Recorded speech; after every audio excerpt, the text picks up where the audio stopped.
গরুর পায়া বা নলা যেটাই বলেন ওগুলি রান্না করেছি আর চালের রুটি বানিয়েছিলাম। এগুলো আমার হাজবেন্ডের ভীষণ পছন্দের খাবার। সো হ্যালো এভরিওয়ান, আসসালামু আলাইকুম, welcome back to my another blog. আশা করি সবাই ভালো আছেন। আলহামদুলিল্লাহ আমিও ভালো আছি। তো আজকে সকাল সকাল উঠে একটু গোলা রুটি আর চা বানিয়ে নিয়েছিলাম, দুধ চা। তো ওটাই আমার ছায়মন খেলো আর একটু খিচুড়িও করেছিলাম, ওগুলো আরও খায়নিও, বলছিল যে মাদ্রাসা থেকে ফিরে খাবে। তো এদিকে ওকে রেডি করিয়ে পাঠিয়ে দিচ্ছি আর বললাম বাবা ছাতাটাও নিয়ে যাও। তো ছাতাটাও নিয়ে যাচ্ছে যেহেতু অনেক বৃষ্টি পড়ে, তাই তো ওকে মাদ্রাসায় পাঠিয়ে দিয়ে আমিও নাস্তাটা সেরে নিলাম। এদিকে ছোট ছেলেটাকে উঠিয়ে দিলাম, উঠিয়ে ওকেও খাইয়ে দিলাম। তারপর চলে আসলাম দুপুরে রান্না করতে। তো সমস্ত মশলাগুলো আমি শিলপাটায় বেটে নিয়েছি আর এখন রান্না করার জন্য সমস্ত মশলাগুলো আমি হাত দিয়ে মাখিয়ে নিয়েছি।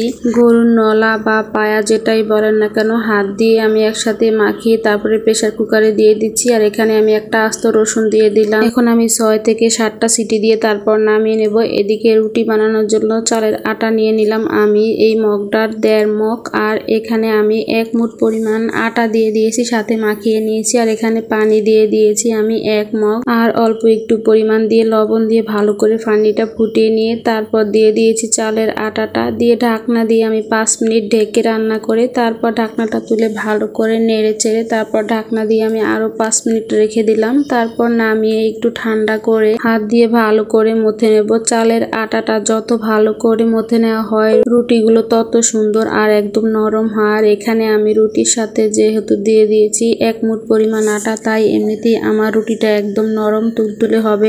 আর এখন ভালো করে হাত দিয়ে মাখিয়ে নেওয়া হয়ে গেলে এরকম একটা আমি পুতার মতো করে নেব। তারপর সুতা দিয়ে এইভাবে করে সবগুলো রুটি কেটে নেব। এইভাবে করে কেটে নিলে খুব তাড়াতাড়ি রুটি বানানো হয়ে যায়। আর এটা আমি আমার হাজবেন্ডের কাছে শিখেছি। আমার হাজবেন্ড আমাকে শিখিয়েছে যে এভাবে করে রুটি বানালে খুব তাড়াতাড়ি হয়ে যায়। এখন আমি সবগুলো রুটি একটা একটা করে এইভাবে বেলে নেব। তো এখানে আমি রুটিটাও বেলে নিচ্ছি আটা দিয়ে, কারণ চালের আটা দিয়ে যদি বেলতে যাই তাহলে রুটিগুলো মুছে না ভেজে নিলে একদম লাল লাল হয়ে যায়। তাই আমি একদম গমের আটা দিয়ে এই রুটিটা বেলে নিচ্ছি, যেন রুটিটা ভাজার সময় একদম সুন্দর সাদা সাদা হয় আর ভাজার সময় একদমই আবার মুছে নিতে না হয়। আর এদিকে প্রেসার কুকারটাও খুলে নিচ্ছি, কারণ আমার মাংসটা সেদ্ধ হয়ে গেছে। এখন আমি একটা কড়াইতে ঢেলে নেব আর একটু জিরার গুঁড়া দিয়ে ভালো করে নেড়ে চেড়ে বেশ কিছুক্ষণ রান্না করে নেব।